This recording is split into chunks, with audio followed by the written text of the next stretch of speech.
inside this frame. I am a religious fundamentalist. I know, that's a dangerous way to start a talk. But I decided it's best to be upfront, get everything out in the open, because after all, we are a society that thrives on labels. We put labels on other people. We put them on ourselves. We do it because we think it's going to make our lives easier. We won't have to make the effort of actually getting to know people, of actually understanding where people are coming from. Oh, you're one of those. Oh, you're one of them. I don't need to care what you think, unless you're one of mine. Now, it should be obvious is that when we put labels on people, we don't know who they are, and we don't understand where they're coming from. But more fundamentally, labels prevent us from knowing who we are, from understanding where we are coming from. King Solomon, extolled for his extraordinary wisdom, taught us that iron sharpens iron, and one person sharpens the mind of another. It's only by engaging people who think differently from us that we're able to sharpen our thinking skills, that we're able to see our point of view from the point of view of others, that we're able to hone in on the essence of our beliefs. Have you ever asked yourself, where did I get my beliefs? Where do my values come from? Did I choose them, or did they choose me? As a society, shouldn't we be asking these questions collectively? Where did we get our beliefs? Where do our values come from? Did we choose them, or did they choose us? That can be scary. Maybe that's why we're obsessed with labels. We hide behind our labels so we don't have to engage people. And that's why we don't know who they are. And that's why we don't know who we are. And that's not likely to change unless we make a conscious decision to reframe our conversations. I first began entertaining these ideas over 30 years ago. Let me take you back in time. Picture me not as I look now, but as a senior at the University of California. More hair, less beard, 40 pounds lighter, and always with a book of English literature in my hand. What I loved about the study of English was the drama of stories unfolding, the texture of words used to evoke emotion, but most of all, the opportunity to have my mind opened by the discovery of new ideas and new ways of looking at the world. There's just one problem being an English major, and that's the perennial question that haunts so many college seniors. What are you going to do when you graduate? So when I graduated, I did the only thing that seemed to make any kind of reasonable sense. I put on a backpack and went hitchhiking across the United States. Now, you might be one of those people who thinks of a hitchhiker and imagines someone who wants a free ride, but that's not really true. You see, when you're a hitchhiker, when you climb into the front seat of a car or a truck, you feel relieved. You feel grateful. You feel indebted to the one person who was willing to stop and give you a ride. And the way you pay off that debt is by simply recognizing what many drivers want from a hitchhiker: someone to listen. You familiar with the strangers on a train principle? There is no safer environment in the world for self-disclosure than the front seat of a car where the driver and a hitchhiker have zero expectation that they're ever going to see each other again. More than once, drivers confessed to me that the stories they were sharing with me they had never told to their wives, their parents, their children, or their best friends. For my part, I recognized that it wasn't my place to respond or reply or rebut or tell my story. It was my place to listen, because the truth was, they weren't really talking to me. They were talking to themselves. They just needed me to be there to make them feel comfortable doing it. And because I wasn't occupying my mind with what I was going to say, I listened more carefully. I got to know them better. And in the process, I got to know myself better as well. And that would pay off because, as Robert Frost tells us, way leads on to way. And 1 year later, I found myself in the land of Israel where, through an unlikely series of events, I ended up in a rabbinic college. Now, if you don't know what that is, neither did I. It's a seminary for the advanced study of Jewish law and ethics, and for me it was a whole new world. I'd grown up with no knowledge whatsoever of my heritage, my culture. I only knew that I was Jewish. I'll never forget my first day there.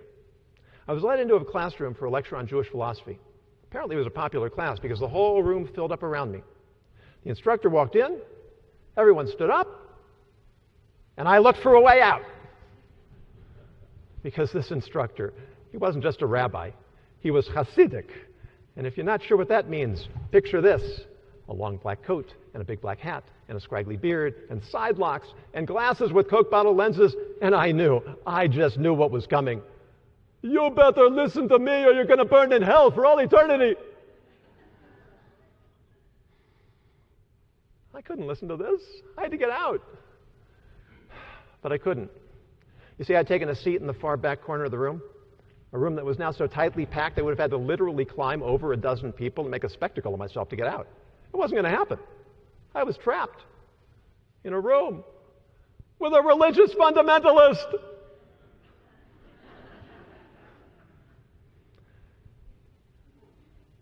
Then he started to talk. He had an accent, but it wasn't Yiddish, it was New England. And he was so articulate and so eloquent and so knowledgeable and so rational. I couldn't reconcile the appearance of someone who looked like an anachronism from 19th century Europe with someone who sounded as if he could have been a professor of philosophy at Johns Hopkins University, which later I found out he was. At the end of that class, I had to make a choice. Was I going to reject everything he said because I didn't like the way he looked? Or was I going to engage him because of the substance and the content of his arguments? Well, I came back the next day, and the next, and the day after that, and together with a couple of other fellows, peppered him with questions and arguments and challenges and objections until, after 2 months, he'd answered all my questions. He'd refuted all my arguments. He'd responded to all my challenges and objections. There I was. I'd finished college. I'd been around the world 1.5 times. I was 24 years old, and I had life all figured out. Or so I thought. And now I had to make another choice. Was I going to simply walk away because I didn't like the way the conclusions to which he led me made me feel? Or was I going to completely change my entire view of the world and of myself? Much later, with the wisdom of hindsight, it occurred to me that my mind had been prepared for this moment since much earlier. Let me take you back in time once more and picture me this time not as a senior in college, but as a senior in high school. One morning I was chatting with a classmate, not a particularly close friend, but I still remember his name, Bob Gordon, even though I'm sure he's forgotten me. And in the course of our conversation, for some reason, I felt compelled to tell Bob Gordon that I was an atheist. Bob Gordon looked at me and he said, "Why?" What do you mean, why? And listen to what he said, a high school senior.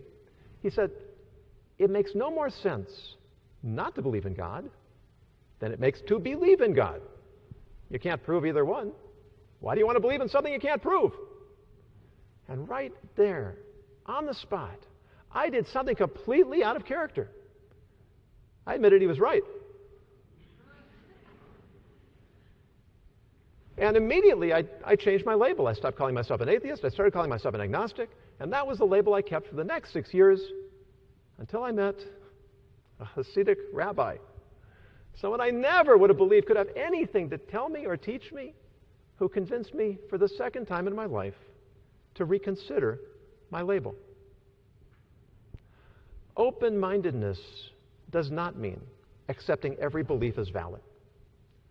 Open-mindedness means accepting the possibility that truth may lie in unexpected places, and accepting the possibility that my perception of truth may not be infallible. And oddly enough, that acceptance makes us more, not less, secure in our own beliefs. Rabbi Joseph B. Soloveitchik, one of the most influential Jewish thinkers of the last century, said, "All extremism and fanaticism come from a lack of security. A secure person cannot be an extremist." Why not? Because he knows not only what he believes, but why he believes it. If I can't explain why you believe what you believe, How can I be sure you're wrong? And if I can't articulate why you might reasonably disagree with me, how can I be sure I'm right? 2,000 years ago, there were two great institutions of Jewish study, the Academy of Hillel and the Academy of Shammai. And they had vastly different approaches to Jewish philosophy and Jewish law. History records that when they debated in the study hall, they argued with such passion, it was as if they fought with swords and spears. And yet, when they left the study hall, they were fast friends. They got on famously. They married their sons and daughters to each other. How open-minded is that? By making the effort to listen and understand where the other school was coming from, each school recognized the ethical integrity and morality of the other. And even though they never did come to a meeting of minds, they were able to see past their labels, to work together in pursuit of common purpose and in pursuit of higher truth. This is a paradigm of ethical communication. And we don't have to be rabbis or scholars to achieve it. We have to start by establishing credibility. We do that when we articulate our point of view so that others can understand where we're coming from, even if they haven't already bought into our beliefs. We have to establish trust. And we do that by re-articulating what others say to us so that they know that we've heard them and we understand where they are coming from. Then we have to demonstrate integrity. That means we have to acknowledge truth wherever we find it, even if it's a truth we don't like, even if it's a truth we don't want to hear. Then we have to demonstrate consistency. We can't condemn people on the other side for their behavior and then give people on our side a pass when they do exactly the same thing. Finally, we have to have a little humility. That means we have to be willing to continuously revisit our beliefs so we never forget why we believe them, so that our principles never devolve into dogma. With that in mind, I'd like to take this opportunity to say thank you, Bob Gordon, wherever you are. If not for you, who knows where I'd be today. And thank you to all those drivers who not only picked me up, but who gave me the opportunity to learn how to listen. And thank you to all the students who were in the rabbi's class that morning for making it impossible for me to escape, so that I had to stay and listen to what he had to say. And to you here today, may I leave you with one request. Take a good, honest look at what you believe and ask yourself, where did you get your beliefs? Where do your values come from? Did you choose them, or did they choose you? Did you merely absorb them from your parents and your teachers and your peers and the news media and the entertainment industry? Or did you reason your way to them? Because only if you did will you be secure enough and open-minded enough to engage people with different labels. And only then will we together be able to communicate ethically, be able to find common ground, and seek solutions to our common problems, of which we have so many. Please remember that, and when you do, please remember where you heard it. From a religious fundamentalist.